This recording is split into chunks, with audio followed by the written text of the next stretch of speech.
Sa pamamagitan ng San Fernando City La Union Regional Oil Spill Contingency Plan, mapoprotektahan na mga baybaying dagat laban sa polusyong dulot ng oil spill.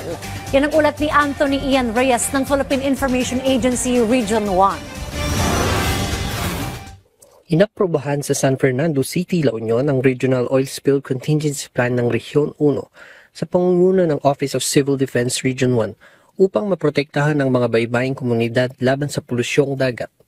Layunin ng plano na mapalakas ang koordinasyon ng mga ahensya para sa mabilis at sistematikong pagtugon sa oil spill.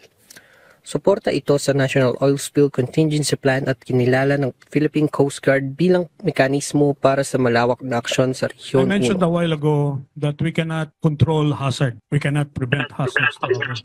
But we can prevent disasters to happen. What we did, this collaboration that we are doing, our meeting, is another step, interconnecting the brains, the responders, the rescuers, us to the communities that we serve. Simply doing, reducing risk, putting them together, reducing risk, building resilience must go hand in hand.